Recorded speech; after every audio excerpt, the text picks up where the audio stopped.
ఓం శ్రీ గురుభ్యో నమః. నేనండి మీ సూర్యకుమారిని. తెలుగుతన అమ్మతనం ఛానల్కు స్వాగతం అండి. అయితే ఈ వీడియోలోనండి చక్కటి కూరని చూపిస్తున్నాను. ఆ కూరలోకి వెళ్ళే ముందర కొత్త వాళ్ళందరూ కూడా సబ్స్క్రైబ్ చేసి పక్కనున్న బెల్ ఐకాన్ని నొక్కండి. ఇక ఆలస్యం ఎందుకండి, ఆ కూర పేరు ఏంటంటే బెండకాయ బీరకాయ ముద్ద కూర. ఇది ఎలా తయారు చేయాలి, ఏమిటి, దానికి కావాల్సిన పదార్థాలన్నీ కూడా మీకు విపులంగా చెప్తానన్నమాట. అయితే అండి, నేను బెండకాయలు బీరకాయలు చెరో 1/2 కిలో తీసుకున్నాను. ఈ కడిగేసి చక్క బట్ట పెట్టి ఒత్తేసి ముక్కలు చేసి పెట్టాను. ఈ 3 కాయలు మీకు ముక్క చూపించుదామని ఉంచాను. అలాగే 1/2 కిలో బీరకాయలని ఇలాగ ముక్కలు చేసేసాను. మళ్ళీ ఈ కాయను కూడా ఉంచాను, మీకు ముక్కలు చేసి చూపిస్తాను. చూపించిన తర్వాత ఒక మూకుడు అనేది ఇలా పెట్టుకుందాం. ఇత్తడి గిన్నెనే పెట్టుకోవచ్చు, దలసటిపాటి సిల్వర్ గిన్నెనే పెట్టుకోవచ్చు. పెట్టుకొని ఈ స్టవ్ మీద ఇలా పెట్టేసి ఉంచుకోండి. ఈ ముక్కలు తరుక్కున్నాక మనం ఏం చేయాలి ఏమిటనేది చూద్దాం. ఒక గ్లాసుడు నీళ్ళు తీసుకుంటున్నాను. ఎక్కువ నీళ్ళు అనేది పట్టదు, చిన్న గ్లాసుడు నీళ్ళు అయితే సరిపడుతుంది. ఈ గ్లాసు నీళ్ళు పక్కన పెట్టేద్దాం. ఇక పోపుకు కావలసిన విషయాలు ఏమిటంటే అండి, ఒక 2-3 స్పూన్లు నూనె అనేటువంటిది తీసుకుందాము. తర్వాత ఒక స్పూన్, ఈ స్పూన్ నిండా కనపడుతుందా మీకు, ఈ స్పూన్ నిండా మినప్పప్పు ఇలాగా, అలాగే ఈ స్పూన్ నిండా శనగపప్పు, ఒక 1/2 స్పూన్ జీలకర్ర వేసుకుని ఇంగు కూడా వేసుకోవాలండి.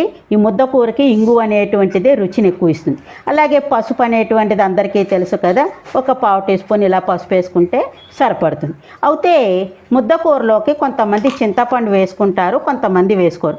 అది కూడా చాలా తక్కువగా, లిటిల్ బిట్ అనమాట, కొంచెంగానే చింతపండు వేసుకుని రసం కింద తీసి పోసుకుంటారు. ముద్ద కూరకి అలా ఇష్టమైన వాళ్ళు అలా చేసుకోవచ్చు, లేకపోతే చింతపండు కూడా వేసుకోకపోయినా బాగుంటుంది. ఇక నేను ఏం చేశానంటే, ఇలాంటి ఎండు మిరపకాయల్ని కారం ఆడి ఉంచుకుంటానని చెప్పాను కదండి, అది ఒక 1/2 టీ స్పూన్ దాకా కారం తీసుకున్నాను. కూరకి తగినంత ఈ చెంచాడు ఉప్పు అయితే సరిపడుతుంది, ఉప్పుని తీసుకున్నాను. ఇదండి మనకు కావలసినటువంటి పదార్థాలు. ఇప్పుడు ఈ కూరగాయ ముక్కలన్నీ ఇందులోకి ఇలా వేసేసుకుందాం. వేసేసుకుని మీకు ఇగో ఈ కాయలు కూడా తరిగి చూపిస్తున్నాను, చూద్దరు కానీ. ఎంతంత ముక్కలంటే మరీ పెద్దవి బాగుండదు, మరీ చిన్నవి బాగుండదు, సమానంగా ఇలా చేసుకుంటే సరిపడుతుంది. మీకు కనపడింది కదండి, ఈ ముక్కలన్నీ ఇలాగే వేసేసుకుందాం. అలాగే బీరకాయను కూడా చూపిస్తున్నాను. బీరకాయలు చాలా బాగున్నాయి, లేతగాను చక్కగా ఉంటుంది కూర కూడా. ఇంతంత ముక్కలు చేసుకుంటే ఉడికి చిన్నవి అయిపోతాయండి. మరీ చిన్నవి చేసుకున్నా బాగుండదు, కూరకు రుచి రాదనమాట. ఇప్పుడు ఈ గ్లాసు నీళ్ళు ఇలా పోసేసాను. స్టవ్ అనేటువంటిది వెలిగిస్తున్నాను. మంటని మీడియంలోకి పెట్టుకొని ఒకసారి స్పూన్ తోటి ఇలా అడుగు మీద కలిపేసుకుని మూత అనేది పెట్టుకోవాలి. కూరకి మూత అనేది పెట్టుకుంటే తొందరగా మగ్గుతుంది. నేను ఈ మూతను తీసుకున్నాను కానీ సరిపడదు, కాబట్టి కొంచెం పెద్ద మూతను తీసుకుని పెట్టుకుంటాను. ఆ పెద్ద మూతను కూడా చూపిస్తున్నాను. ఇవ్వండి, ఇలా బోలించేసుకుంటే సరిపడుతుంది. లేకపోతే ఇలాగైనా పెట్టుకోవచ్చు. అలా పెట్టుకుని ఒక 5 నిమిషాలు అయ్యాక మళ్ళీ కలుపుకుంటే నీరు అనేది రావటం జరుగుతుంది. మిగతా దాన్ని చూపిస్తాండి. ఇదిగోండి, కూరని మధ్య మధ్యలో కలుపుకుంటూ ఉండండి. ఎందుకంటే నీళ్ళు తక్కువతో కొంచెం నీళ్ళు పోసుకోవచ్చు, అడుగంటకుండా చూసుకోండి.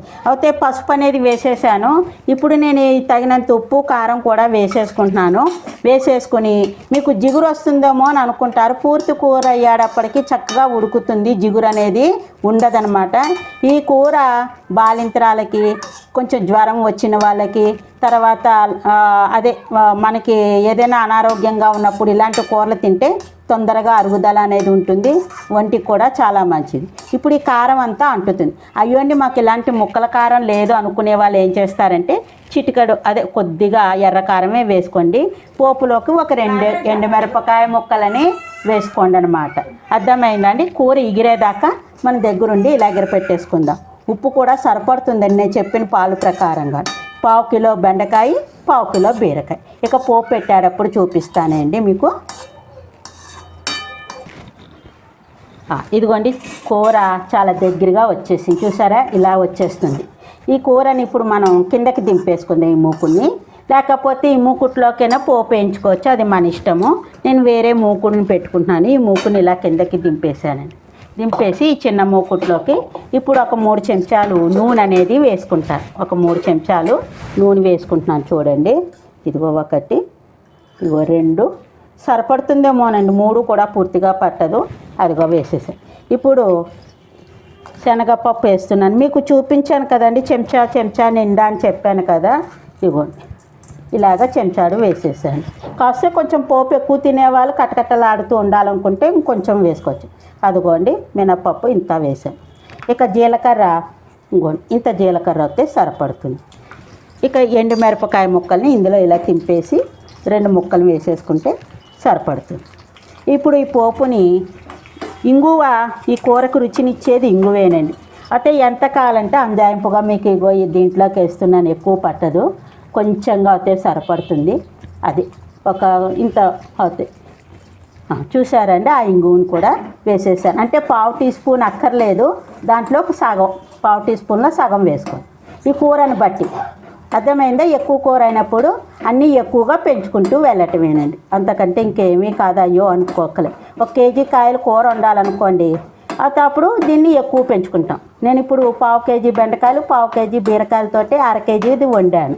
అలాగే 1/2 కేజీ బెండకాయలు 1/2 కేజీ బీరకాయలు అనుకోండి, అప్పుడు మీరు ఈ చెప్పిన పాలని రెట్టింపు చేసుకుంటే ఆ కూర మధురాతి మధురంగా వచ్చేస్తుంది.